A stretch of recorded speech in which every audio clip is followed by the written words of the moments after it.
botol anggur ke kamarnya. Melihat putri pembantu membersihkan rumah. Jadi dia punya niat buruk.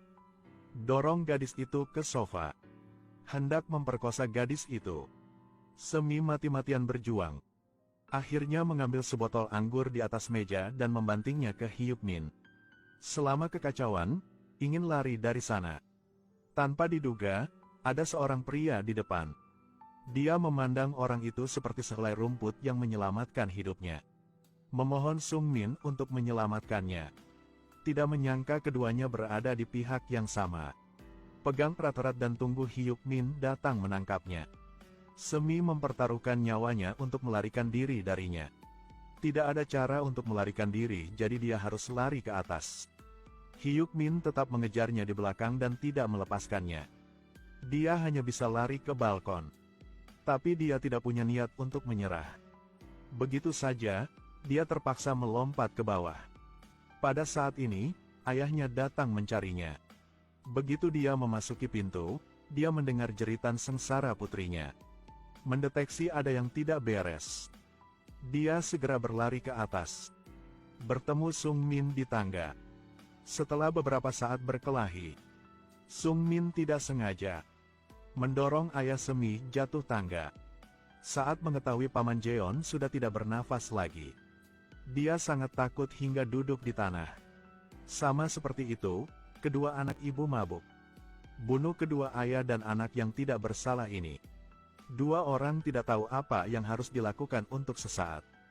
Jatuh ke dalam kepanikan. Tapi dengan sangat cepat Sung Min bereaksi. Dia tidak ingin menghancurkan hidupnya karena ini. Mereka memutuskan untuk menyamar sebagai kecelakaan yang menghilangkan kecurigaan. Masukkan mayat dua orang ke dalam mobil. Kemudian berkendara ke tebing. Dua orang bersiap untuk mendorong gerobak dengan mayat yang dibuang di hutan belantara. Pikir itu mungkin untuk menyembunyikannya. Tidak tahu Semi sebenarnya masih hidup. Nama lengkapnya adalah Jeon Semi. Baru saja mendapat peran utama baru dari sutradara hebat. Orang yang bersamanya berpartisipasi dalam kontes. Ada juga putri dari keluarga Taipan Kang Jimin.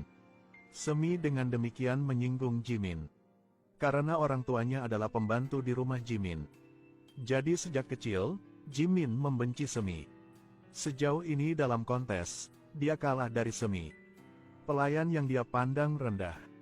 Membuat Jimin merasa sangat malu. Belum lagi film ini adalah ayahnya yang mensi. Membuatnya bahkan lebih marah lagi adalah pria yang diam-diam dia cintai akan menjadi pacar Semi. Kakaknya adalah Hyuk Min setelah mengetahui hal ini. Awalnya dimaksudkan untuk membantu adiknya melampiaskan amarahnya. Siapa sangka telah menyebabkan pembunuhan. Polisi segera menemukan tempat kejadian. Bawa Semi ke rumah sakit. Mengetahui bahwa putri dan suaminya sama-sama dirugikan. Ibu Semi menangis terseduh-seduh. Melalui dedikasi dokter, Semi untuk sementara tidak dalam bahaya hidup. Tapi selamanya berubah menjadi orang yang vegetatif. Anak dalam kandungan juga sial mengalami keguguran. Jimin berpura-pura baik hati untuk mengunjungi Semi. Ibu Semi melempar botol air ke wajahnya. Kaulah yang menyakitinya. Keluarga kamu telah membunuhnya. Kalian membunuh suamiku. Dan membuat anakku berubah menjadi ini. Dia mendorongnya keluar dari kamar rumah sakit. Dan di sisi ini, polisi melalui tes sangat cepat ditemukan. Noda darah dan sidik jari di tubuh Semi adalah milik Hyuk Min. Jejak kaki di tempat kejadian benar-benar cocok dengannya. Polisi segera pergi ke rumahnya untuk menangkapnya untuk menyelidiki insiden tersebut.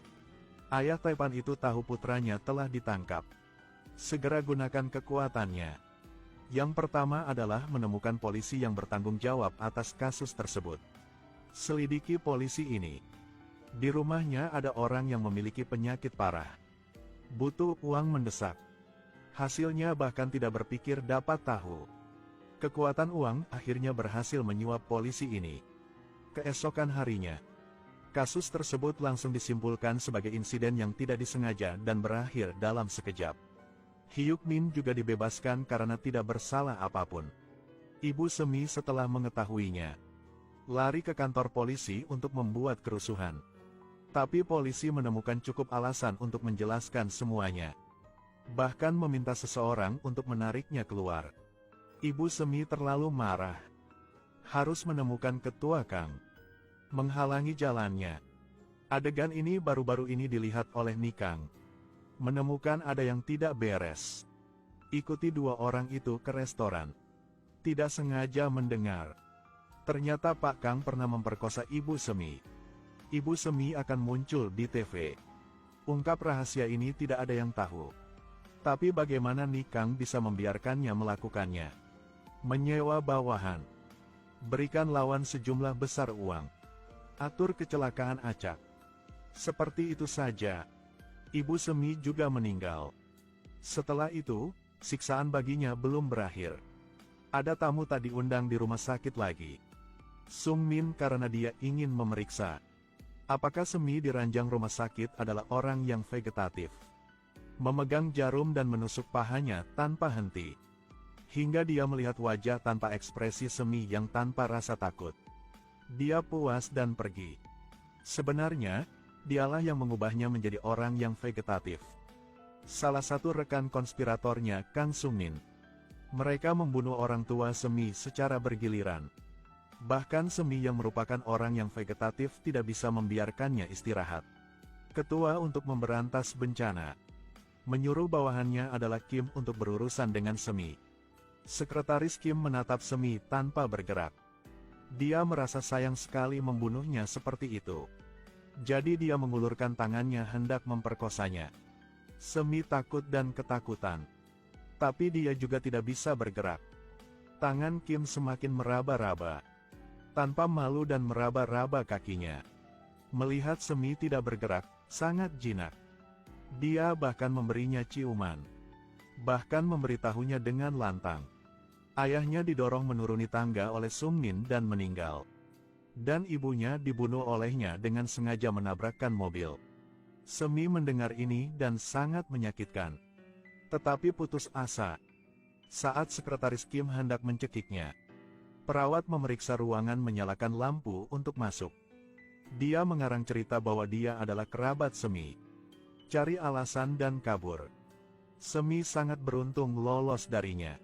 Setelah pulang, sekretaris Kim memberitahu ketua. Semi di rumah sakit seperti orang mati. Tidak dapat membuat ancaman terhadap mereka. Jadi mereka tidak peduli lagi. Memutuskan untuk membiarkan Semi di sana. Tapi sejak Semi bertemu dengan hal buruk itu, pacarnya minum sepanjang hari di bar. Jimin pergi ke pub untuk mencari Jejon. Dia dianggap sebagai Semi lagi. Jimin awalnya jatuh cinta dengan Jejon. Tentu saja, dia tidak akan melewatkan kesempatan bagus untuk memilikinya. Dia memanfaatkan waktu dia pergi ke kamar mandi. Secara diam-diam masukkan afrodisiak ke dalam anggurnya. Saat Jejon kembali, beres sudah bisa dimasak menjadi nasi. Keesokan harinya Jejon bangun. Segera menemukan bahwa yang berbaring di sebelahnya adalah Jimin. Ketika dia ingin menyelinap pergi, lalu Jimin panggilnya kembali. Menyebutnya pengecut yang tidak berani mengakui kesalahannya. Jejon sangat malu. Tidak tahu bahwa semuanya diatur oleh pihak itu. Keesokan harinya dia tahu dari dokter. Semi mungkin tidak akan bangun seumur hidupnya. Dia tidak mau merawat orang vegetatif sepanjang hidupnya.